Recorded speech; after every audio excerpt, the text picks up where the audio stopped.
Miss Benny Bonsu, you're looking great. Thank you. Thanks for coming on the road with Sika. Thank you for having me. I'm excited. Benny, you've achieved a lot and it's so incredible. I think it's very incredible. Do you think you're getting the recognition that you deserve? It's funny for me because I feel that I set myself these targets that I've always wanted to meet. And once I've met it, I'm quite happy with it. So it's not about getting the recognition that I need. It's the fact that I've completed it is what's more important to me. But I feel that over the years, over the last 10 years that I've been in broadcasting, 2016, 2017 has been a year where everybody's actually kind of realized that, oh, she's not just somebody that's just started yesterday, but she's been doing this for a very long time, and my work has been recognized internationally, which has made me feel a bit more kind of like, oh my God, they've now recognized my work, now I need to take it to a different level, so I can't stop. So I think an answer to your question is like, I'm getting the recognition that I need, but it's taken a very long time for me to get it. And at the end of the day, it's not all about recognition, it's also about the targets you set for yourself. I know you've done a lot. Even though you said 2016, 2017, people can now tell that you've achieved a lot. I met someone in Ghana that worked with you. I'm not going to mention her name, but she said good things about you, that you've done a lot. So speaking of sports, obviously most of the times when you say sports, the first thing that comes to mind is men. Do you think you have to fight as harder, like twice as hard as them, to reach the same level as them? I think for me, I would say yes. I mean, a lot of people know me for NBA basketball, but my actual background is in Premier League football. I started in football almost 15 years ago as a community coach. So I used to coach boys and girls how to play football, actually for Tottenham Football Club and Arsenal. And during that time as well, I was one of very few female coaches that were coaching at the community level. And Tottenham, I think a year into my coaching, Tottenham said to me, you know, you've just come out of university, what are you looking to do? And I was like, I actually don't know. I want to become a teacher. That's what I said, I want to be a teacher. And you know, they gave me the opportunity of designing this KICS program for them. And the idea behind the KICS program is that in London we had a huge amount of knife crime in London. And they said, we want to cut down the level of knife crime in London. Would you design a program that keeps the kids off the streets? So I designed a program which was a success, and then subsequently all the Premier League clubs then rolled it out. And during that time, I still didn't recognize that I was actually one of the only females on the team. Over the years, I ended up at London 2012. Again, on my sports operation teams, I was in charge of creating policies for the London 2012. And again, as I looked around, not only was I one of the only few females there, but I was also one of the only black women within sports operations for London 2012. And then we did London 2012. I went on to join the NBA team. And again, in the UK, I'm the only female covering the NBA. And then when you look at it on an international level, as a woman in sports, I have to work twice as hard than the men. And even when you're working twice as hard, and even when you're better than the men, they still don't want to recognize it. Your work ethic has taken you so far, and out of everyone, you were picked to cover the NBA Africa. Were you pinching yourself? I mean, the day I got a call, I was like, you are crazy. This is not happening to me, Benny from Ghana, Jamase. I mean, telling my mom that I'd been picked for NBA Africa, of course she doesn't know what it is, because mom is just like, I don't even know why you do sports. But you know, it was a huge deal for me. Africa has such a huge impact in the NBA. NBA is one of the biggest global brands in the world. If you go to the remote villages in Kenya, you find somebody wearing a LeBron James throwback. If you go to Ghana, the most remote part of Ghana, there's somebody walking around with a Kevin Durant throwback on. So for me, it was such a big deal for me. I've been covering basketball for 20 years. I was doing it when I was in school. So now to be working for them and going to cover the first NBA Africa game in Africa, in South Africa, in 2015, I felt that this is it, I've made it. I mean, I don't need to do anything else for the rest of my life. If I die here now, it's good. Not only was I doing for the NBA, I was doing for the BBC, two of the biggest institutions you could do for. And it was such a pleasure. And I think for me, the people I've worked with over the years, having everybody there, and seeing all of us, our journeys to Africa. You know, we've come to the West, we've got all these talents. We're now back in Africa talking about this amazing sport on African soil. It was a huge deal and it's a huge success. And we went back again this 2017 again. This time we had over 30, 40 players go to South Africa to do it, and it was bigger and better. It felt like the Africa All-Star. And it's huge. I think for me, every time I have the opportunity, when I get a call, Benny, you're going to South Africa, Benny, you're going to China, Benny, you're going to Japan to go cover NBA, I still pinch myself because it's still not real for me. Yeah. You know, I'm still thinking I'm that small girl from Ghana who just has this amazing opportunity to learn new things and share it with everybody else. It's amazing. That's why you're the Oprah of sports. Because as a woman representing a lot of other people, as well as representing Ghana and UK, it's amazing because as a woman, when you get that far, it's a huge, huge step. Also, speaking of being a woman, you are a global advocate for women and young girls. You have your foundation, Girls in Sports. Girls in Sports, sorry. And you're also a mentor for Sherry Blair's foundation. What's the reason behind it? I mean, for me, you know, I'm still young. And I think for me, coming up, I've had amazing mentors growing up. If it wasn't for the amazing mentors that I've had, I wouldn't be the person I am today. I came from Ghana at the age of 11, and coming here, my English wasn't great. I didn't even speak English. And my first 2-3 years, I did sports. I played sports, and sports taught me how to speak English.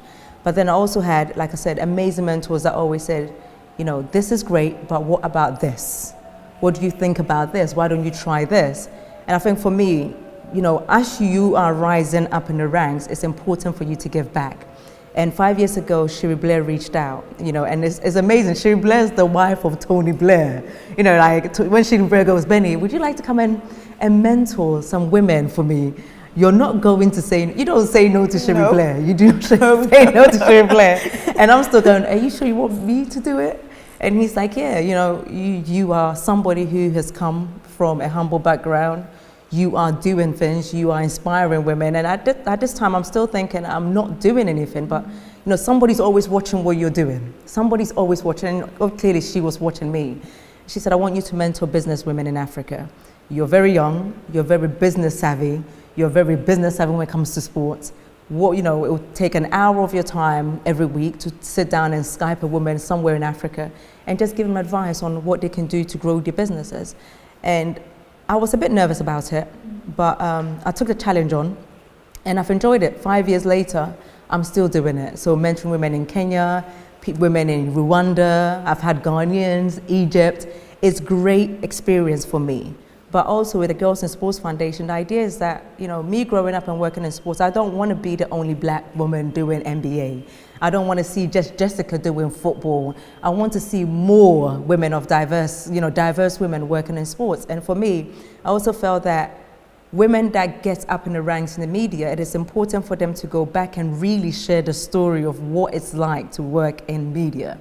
And I think in the society that we live in now, everybody is under an illusion or kind of a pretense that it's so easy. All you have to do is just be beautiful, you know, have a big backside, have a pretty face, and you would do it. And that's not a real story for the women that really work in the media, that you have to have the knowledge, you have to have the skill, and you have to work hard. So speaking of that as well, you know, there's no equality. Because, you know, this year it came out, some presenters were earning over 2 million than some women that were doing the same job as them, and they were like quarter of that amount.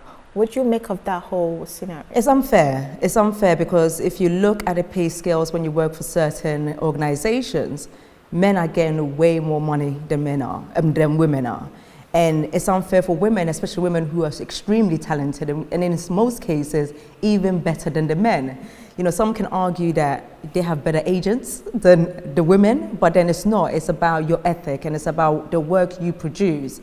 For me, in the past, when I first started, you know, not only am I getting paid because I'm a woman, been getting paid less as a woman, but as an ethnic woman also, you get paid less than some women in the industry.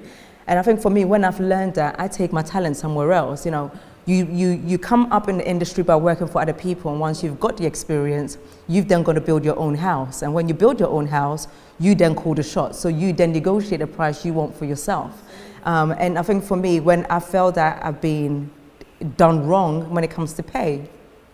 I move on. I'm not going to argue about why you should pay me more, because if you recognize my talent and you recognize how I work, you should automatically want to reward me for it. And if you're not going to reward me for it, I'll go somewhere else that will. Totally. Because it's so unfortunate where women, we work as much as men, even like you did mention, even better, then yet you pay someone more than a woman. It's so wrong. It's like back home where they have that vision where women should stay at home and cook and men should do the cooking. You've heard of all of that, yeah. So it's good. It's true what you're saying. If you believe in the work that you do, then why not move on to somewhere else where we'll offer you more money? Yeah, and it's, you know, for me, I didn't always have the confidence in knowing that I would be where I am today. For me, I just think it's following my dreams and saying that I'm going to make this happen. Is the fact that I looked at a certain industry and I didn't feel that I was being represented, especially when it came to African women as well, and especially Ghana. You know, Ghana is not known for being one of the sporting nations. We love football. We love our black stars. We love our what do we call the black star women? I even forget. Anyway, we love football. And for me, coming from Kumasi, specifically Jamasi, it's important for me to be doing what I do, because I want to not just represent Africa, but also want to represent women. And for me to be here, like I said to you, if I feel I'm not being rewarded for the hard work I'm putting in, I go somewhere else. So for example, setting up my own production company, going to America, going to China, coming to Europe and work with other brands that will pay me what I'm worth. I'm not going to argue with a big organization as an institution why you're not paying me so much. Why should I argue and waste my time when I could create something that'll be paid for it? You did mention that you went to Ghana for 2 years. Yes. There are a lot of people in the diaspora that wants to move back home to work. Let's elaborate on your experience too. Let's elaborate, just for people to know how it's going to be like. Because sometimes people set their agenda too high, and that's not how they might experience in Ghana when they get there. I mean, I love Africa. I love Ghana, my beloved Ghana. I love Ghana. You can't, like, I'm a Ghana. If you cut me, I bleed Ghana. I don't even bleed blood, I bleed Ghana. And moving to Ghana after 2012, because I did 5 years with the London 2012, and when I finished, I wanted to do something different. But I had learned so much, and I was like, you know what? I need to take this knowledge back to Ghana. And I hadn't been home for such a long time. I didn't have an expectation. I didn't think that everything was great. I just wanted to go to Ghana. I went to Ghana. I joined the Viasat family as the head of production. I was still very young. And I was pinching myself going in as a head of production. Somebody actually believing that I can go and take this global brand and make it into something. My first year in Ghana was a lesson to me. I remember going to Ghana, and one of the first people I met within Viasat Junior, who's now the head of productions, not head of production, he's head of programming for Kwesi Sports. He said to me, you know, don't let them know you speak the language. And I said, but why? I speak good tree. And he's like, no. Just pretend you don't speak it. I just want you to get the full effect of working in Ghana. And for first year, I didn't speak Tree. I pretended I didn't speak Tree for a whole year. And I was very harsh with my colleagues in Viasat. They would tell you, because it was a business to me. It's not a situation where, oh, because, you know, us Ghanaians, you know, we take things easy. No, you don't work for a Ghanaian company, you work for a global brand. And if you want a global brand, you want to be successful, you need to give 110%. If I'm here at 6 o'clock in the morning to work, you need to be here at 6 o'clock in the morning to work. If I leave at 9 o'clock, you need to be leaving at 9 o'clock. It's not you do this because you're Ghanaian and I do this because I'm different. I'm no different to you. So my experience in Ghana for the first year was a challenge. It was a real challenge because you're from London, you're coming to do 2 known and tell us how to do our jobs. You know, I heard that a lot. That 2 known girl from London that just showed up with the NS behavior. And, you know, I'm very different. And I let them know I was very different. You know, I was born here. I started from here. So you can't tell me different. And being a Viasat, I think I made a mark in Viasat because the programming levels for Viasat changed. You know, I wanted a product that was made in Ghana, but you can watch it in America, you can watch it in the UK, you can watch it anywhere in the world and not know that that show was filmed in Ghana. That's how I wanted Ghana to be presented, because so many times we have been misrepresented by other medias when they come and represent us. I enjoyed it, doing business in Ghana. I enjoyed it. I enjoyed learning different ways of doing businesses. I understood why people work the way they worked, but I also wanted to teach people that you can actually do the right things and work the right way and still have success. 2 years I was there. Yeah. Yeah, you want to end it there. I loved it. There was challenges, but I loved the challenges. I overcame them. I learned a lot. Viasat was successful. It was very successful when I was there. And you know, I would go back. I would go back and work for another brand and help them become successful and put them on a global stage, because I feel that Ghana, we have a lot. It's just giving the right people the right opportunity to allow our companies and our brands to shine. I think a lot of the times we do give the wrong people the opportunities to shine. And I think when we move away from that and actually give people that know what you're talking about opportunity, Ghana will be flying. So what do we need to bear in mind before we make that move to Ghana? Do your research. Don't just think that I'm going to sell everything up and I'm going to Ghana and I'm going to make a success of it. Just because you come from the Western world doesn't make you a know-it-all. You've got to do your research. You've got to understand the culture and how people work, so you don't get frustrated. Because if you don't understand it, I guarantee you within 3 to 6 months you'll be back where you came. If you left from London, you'll be back in London, because it will be frustrating for you, because they work very differently to us. But I would say take at least 3 trips and do your research.